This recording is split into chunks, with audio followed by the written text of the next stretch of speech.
podcast. I know normally I will record this on Sunday, but yesterday just tired and let's try something new, try a different day, get the episode out, record it, and just to come on and provide the value and just things that have come up that has into the weekend and whatnot. But I find it interesting that how many of you are taking the time to find out who you are, to figure out who you are and really what makes you click, what makes you you as an individual. And that's one thing I think a lot of times we don't really take that opportunity to dive in and find out who we truly are, which is a sad thing because when we don't know who we are, it can throw things out of whack. But as I always have here, shout out to our sponsors, one being Tabala Creative Cuisine and Jasper Axelrad. Thank you, Jasper, for what you do.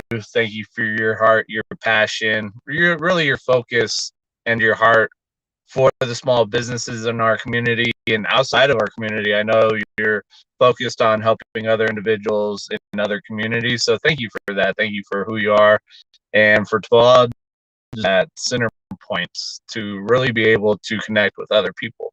And then we have the Chicken Coop and Miss Sherry in the Black Forest area. So Colorado Springs, go check them out. Go give a shout out to Miss Sherry and just let her know that Scott had sent you out that way just through hearing about her location. But she's just another one that her heart really is outside, a lot bigger than just the business. She's very focused on the community, creating that feel for individuals and creating a spot, it's a community spot where people can come together and whatnot and really just do what they need to do to create that community, that secondary family, the extended family. So thank you to Tabala and the Chicken Coop.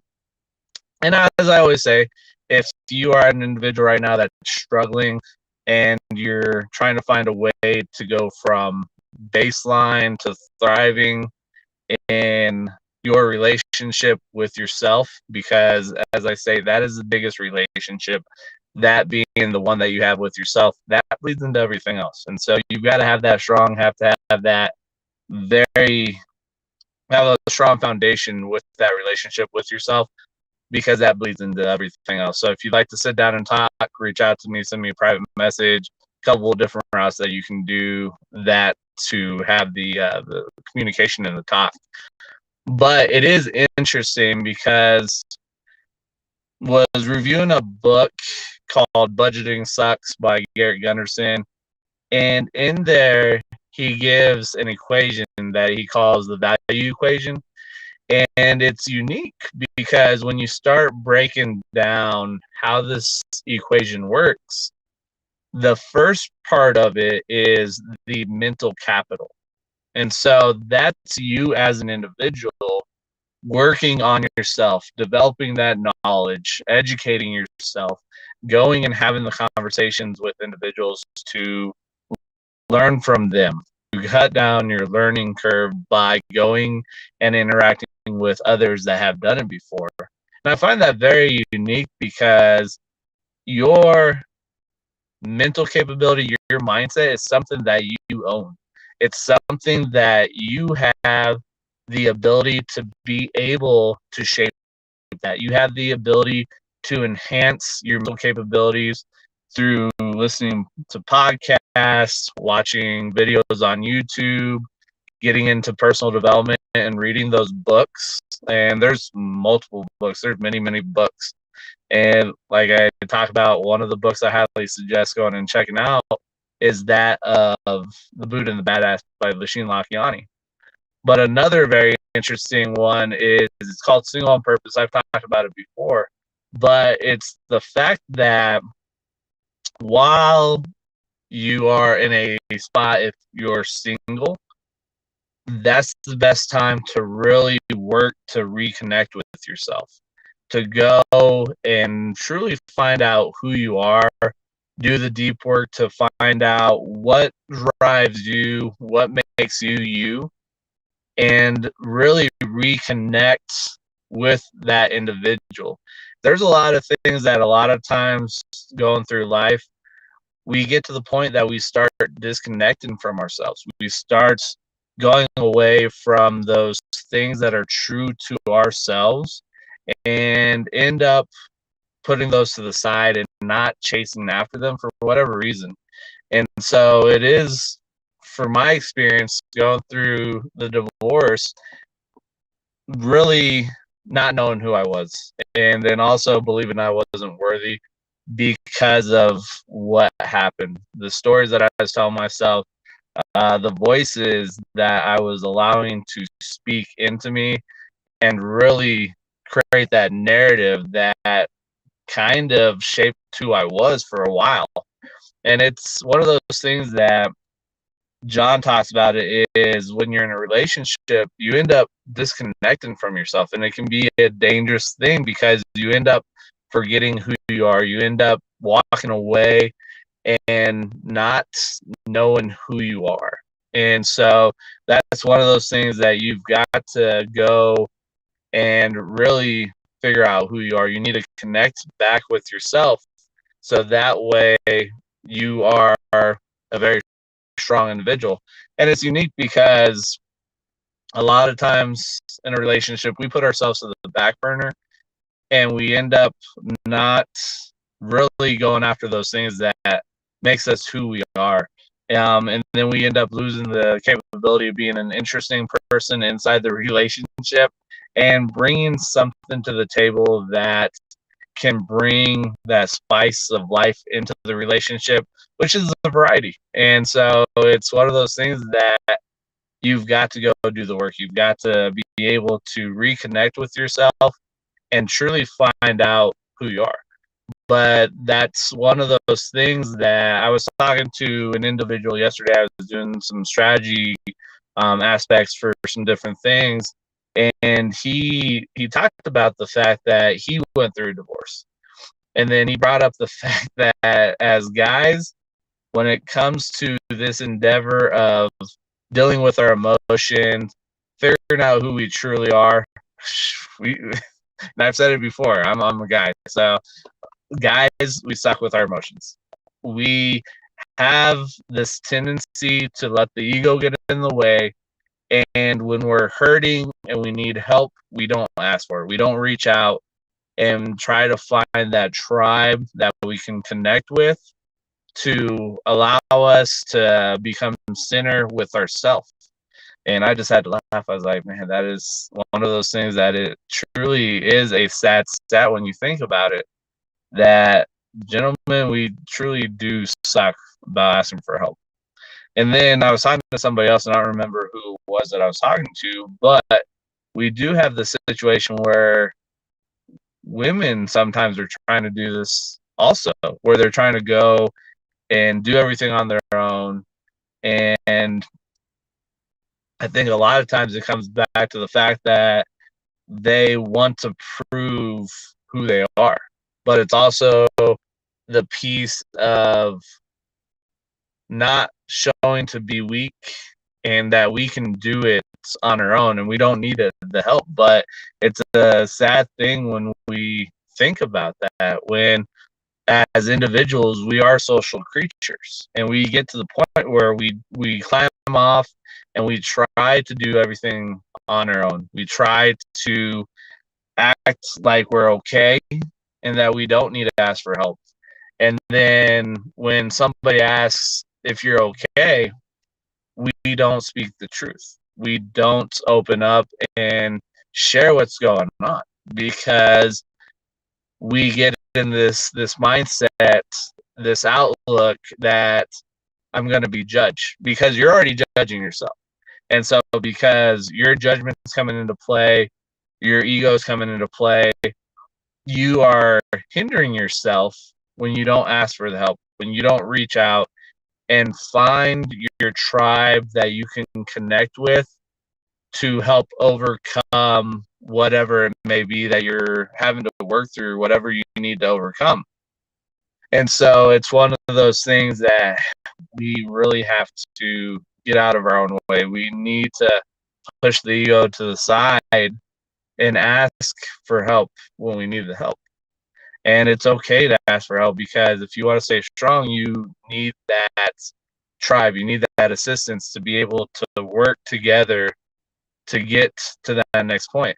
But I think it does go into that mental capital of working on yourself, working on your thoughts, your feelings, how you see things, and working if I say mindset, it's one of these things that you'll get some people that are like, it's hard for them to understand the mindset piece because it gets passed around a lot, but it is really working on that internal story, those internal thoughts that you're having. You've got to do that work to adjust the thoughts that you're having, the stories that you're telling yourself.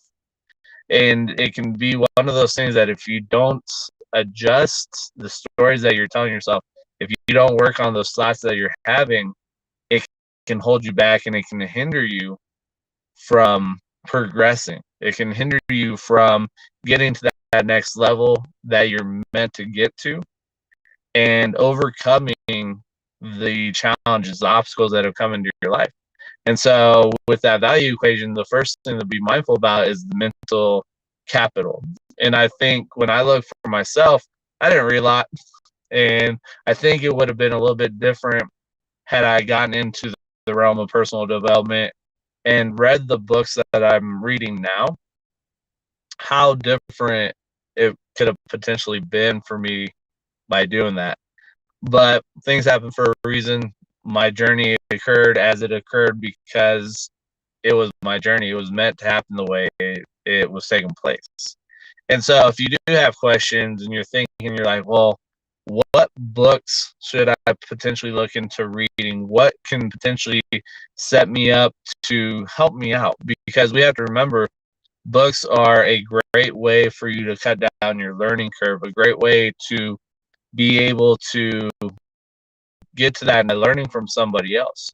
And so it is a very unique thing that books provide, that tools that allow you to get to that next level and cut down the time that it will take you to get to that next level by learning from somebody else. So you have your mental capital, but then you have the relationship capital. And so it's unique how it goes hand in hand. It's what you know and learning from it and implementing what you're learning into action. And then you have the relationship capital, and that's through building the relationship with individuals, building the relationships with others, building those relationships to create your tribe, to find people that you can lean into, find those individuals that provide you the space that you need, that allows you to work on yourself and not be stuck by yourself, but have that tribe that will lift you up to get to that next level, to help you overcome those times that you may fall into rut and get out of the rut, because the tribe are those individuals that are going to resonate with you.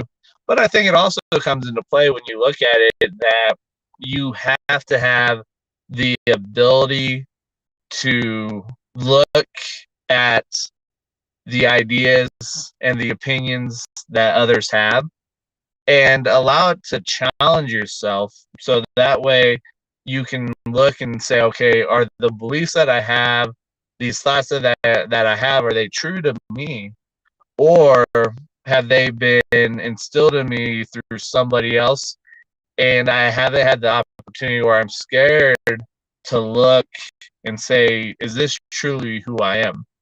Because it can be scary, because those beliefs that you have can create your comfort zone for you.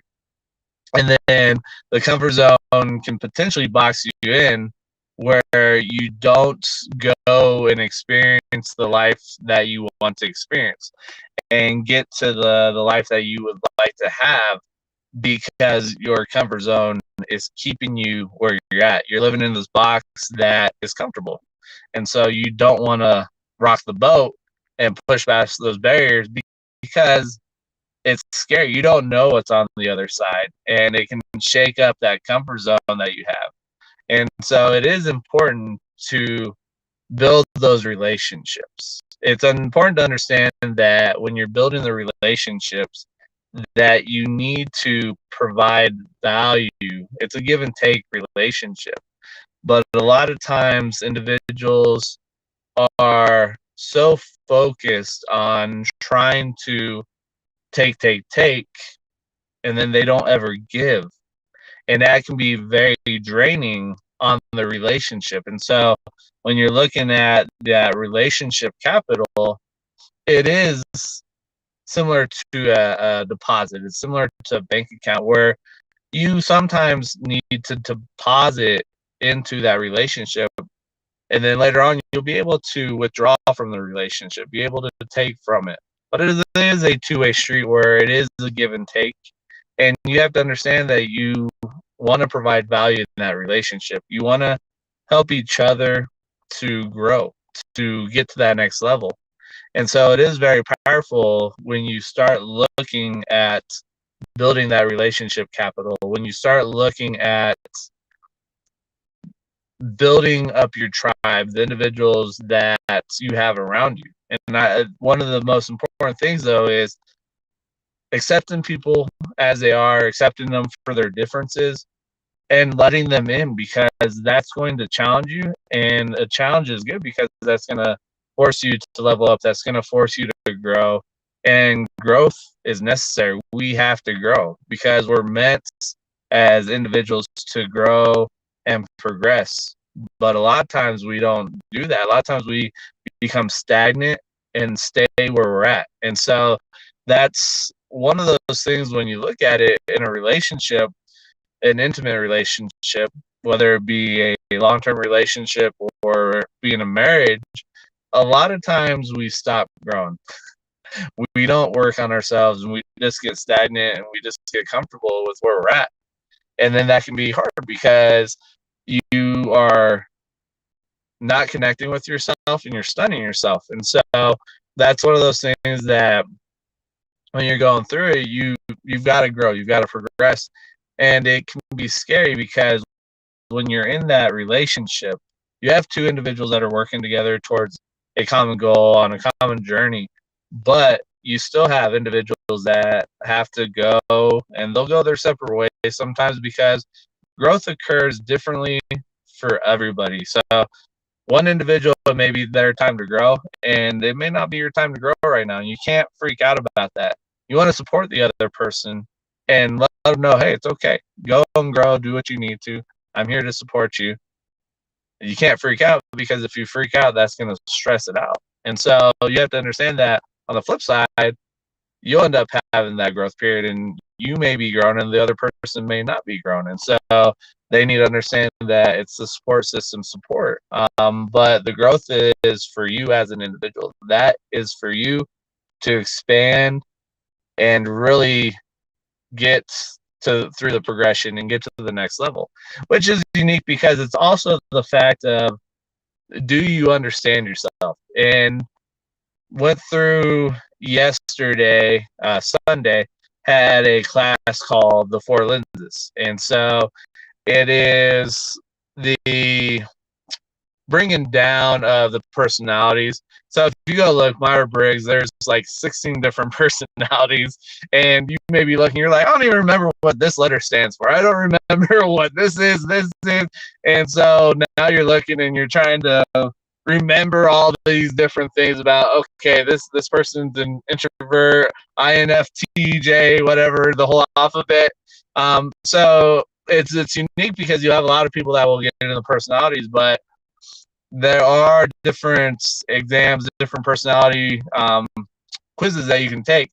So the four lenses, it deals with colors. And so the colors in the four lenses is gold, green, blue, and orange. And I've taken another one, which is living in full color. I'll have to look for it. But the colors that they have in there are red, blue, yellow, and green. So there are a couple colors in there that are the same as the four lenses. But you have to understand who you are, so that way you can kind of understand how other people communicate, how other people interact. And so, like, the very quick breakdown on this is anybody that's a red individual is very direct. Competition is good. They love competition. They love standing out. They love winning. And so, red people are very direct and whatnot. So, you might be a red person. But if you don't understand that, and you don't understand how others interact, that can make that communication piece very tough. And then the blue individuals just love to have fun. That's life of the party. It's all about fun. Don't care how we get there, but we just want to have fun. And so you might know people that are blue people. And then yellow individuals are individuals that are very caring, very empathetic, very in tune with connecting with others. And so those are kind of the glue of the group that will hold people together and whatnot. And then green individuals are individuals that want all the details. They want a 100-page report, very analytic, and they have to know everything. And so it is one of those unique things that if you don't truly understand yourself, it can make it very tough when you're trying to have the communication piece with individuals and talk with individuals. And so you've got to understand how those pieces work, how those colors work. And it's unique because I look at it, colors are easier to remember than the 16 different type of combinations when it comes to Myers-Briggs. And so for me, going through this, I'm a yellow blue, so my dominant color is yellow, and then I'm a blue individual. But it's unique because before the divorce happened, I don't think I was a yellow individual. But then going through that and finding out, going through the exercises for my foundational values, and one of those foundational values are the connections and the relationships. How those are huge. And so when I look at it in regards to a yellow individual, I can see based on what took place, what has led to me being that type of person that is drawn on building the relationships with people, to have that connection with people, to really be focused on the relationships.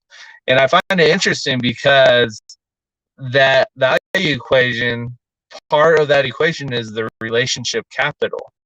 And so it's important because really for success to occur in our lives, my personal belief is one of the key ingredients to your success is the relationships that you develop. And I find it so unique because it took a tough situation, that being my divorce, to really find out that the relationships are key for me. But had it not happened, then I probably would still be going down this path of not being true to myself, being this fake individual, and not playing full out, not playing big, because I was just going with the flow.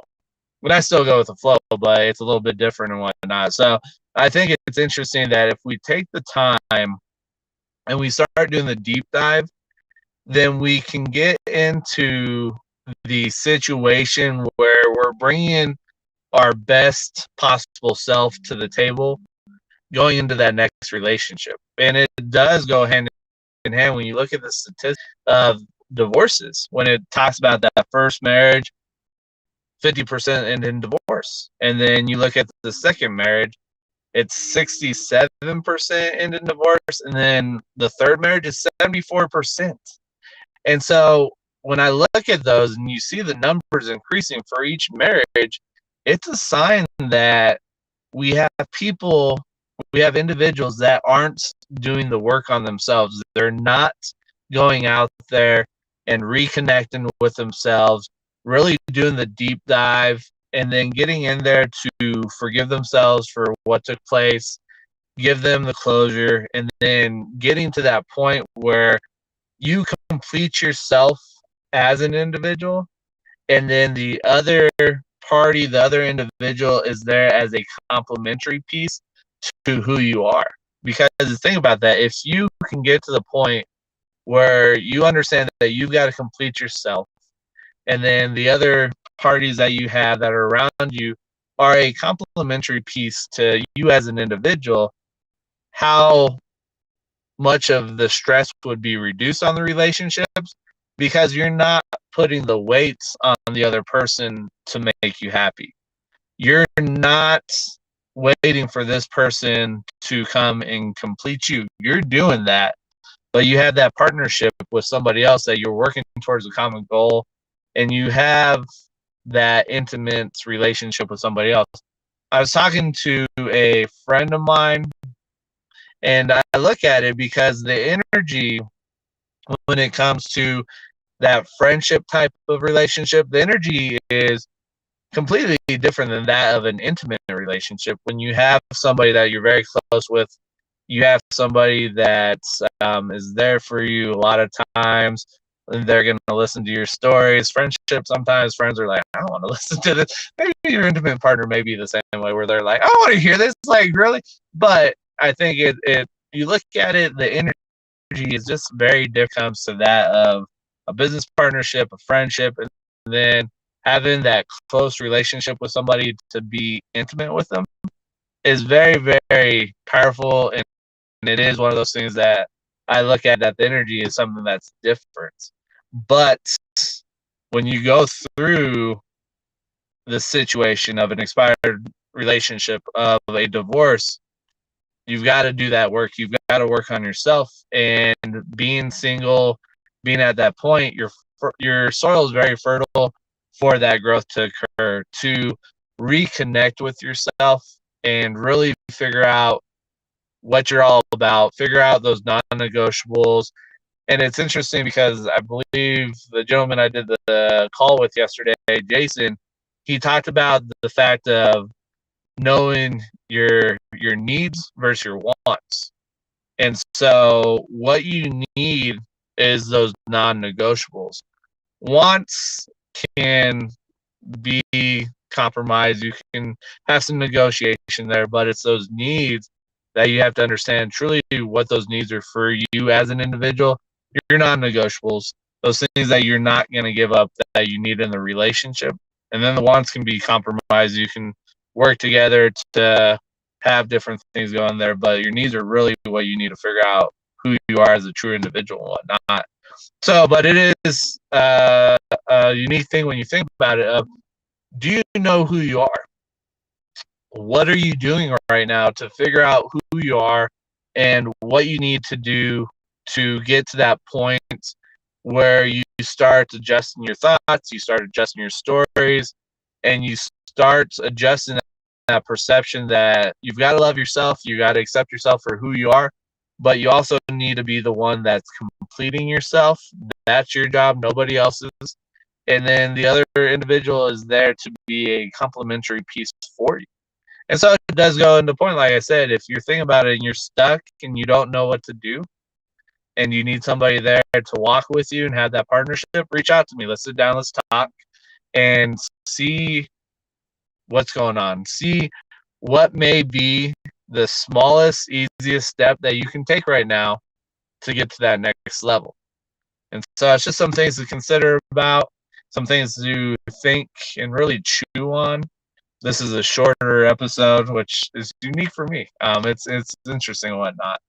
But as you're listening to the podcast, or if you're watching this live right now or watching it on the replay, all I ask is that you share the podcast or you share the live with others. Share it, because there may be something that's spoken in here that could be that one key piece that this individual needs to make that degree of change.